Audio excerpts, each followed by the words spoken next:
Hello, guys. Welcome to my YouTube channel, Vishal's Football Opinion, where I give my views on pre-match and post-match EPL and UEFA and all major competitions. Thank you guys for tuning in. Today, it's a very interesting topic. Arsenal smash Wolves for the first time in 3 years. They were able to smash Wolves. Wolves are a very difficult team. They give a lot of big teams problems in the Premier League. So today we're going to dissect how Arsenal were able to get that win over Wolves for the first time. That's Arteta's trophy, semi-trophy. He's already had a trophy for a long time after FA Cup, but for this time, he was able to break Wolves' squad and get that win at Molineux Stadium. So let's get right into it. So let's start. Arsenal, what formation did they have? How were they able to break down Wolves' tight defense? The counter-attack strategies.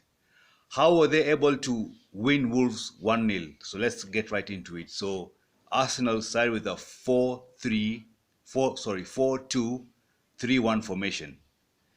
And the Wolves played the 3-4-3, which they use very well in the counter-attack. And they sit very deep, like Burnley. They sit very deep, making very hard for teams to score them. So when we look at the game, we see that Arsenal had the possession for the first 30 minutes. Their shape was fantastic. They knew how to use the shape. They were keeping the ball, making it very hard for Wolves to get the ball. They were using the two very young wingers they have. They were using, on the left side, they had Martinelli, and on the right side, they had Saka. And they were spraying the balls down to them directly. And Saka and Martinelli were trying to break into the Wolves penalty box through the side.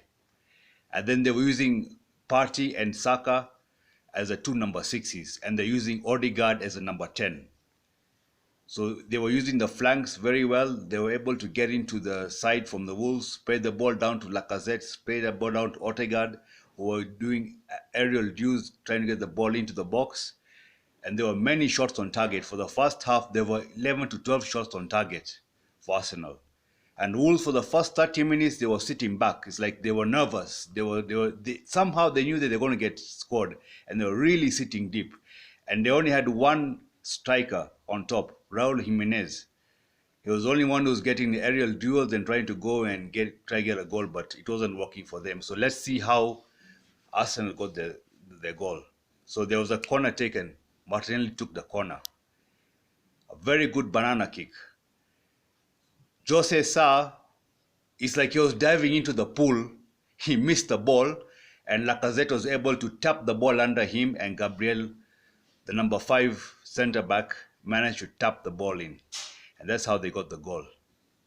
Now, come second half, I don't know what the Wolves coach told the Wolves team, but they came out barking and raging. And this caused a lot of mayhem in Arsenal half. That even made Arsenal get a red card. Martinelli pushed Podence, was doing a throw-in. At the same time, he went and pushed the young left winger for Wolves, and that made them get a red card. That was in the 70th minute. And then Arteta made a tactical change. He removed one striker, that's Lacazette, and he added an additional centre-back. So he changed the formation from 4-3-2-1 to 4-4-2 in order to save that one goal that he has gotten after a very, very long time. In fact, it's the first time Arteta has beaten Wolves since he did his homework for the 3 weeks winter break. So Wolves kept pressing. Prudence, first when he started playing, Prudence was playing on the right-hand side. Then he switched wings to the left-hand side because he was trying to break that Arsenal defense code. He started spraying balls in, they were hitting the shots on target. Wolves in the second half shot 17 goals on target, but none of them entered. Arsenal sat behind very tight. They closed the spaces. They made it very difficult for the Wolves to penetrate and score a goal.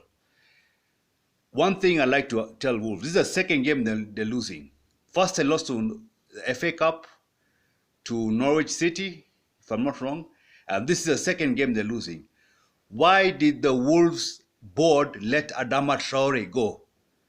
That was a very key player. From the beginning of this season, Wolves have been performing fantastically because Adama Traore was able to stretch the defense because of his pace and his physicality. He's a big guy, he's got pace, he can dribble, he can get past defenders at 50, 60 meters ahead. Why did Wolves have to give Adama Traore to Barcelona? Because of money? 100,000 a week?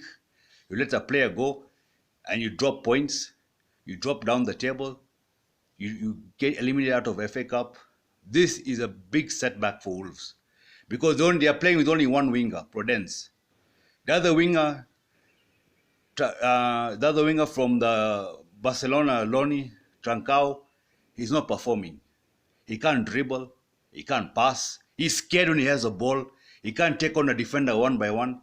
Adama Traore was doing all that, and he was stretching the defenders, making it very big, and Raul Jimenez and other players would get in, like Saiz and the striker, where as soon as he hits a cross, they would score.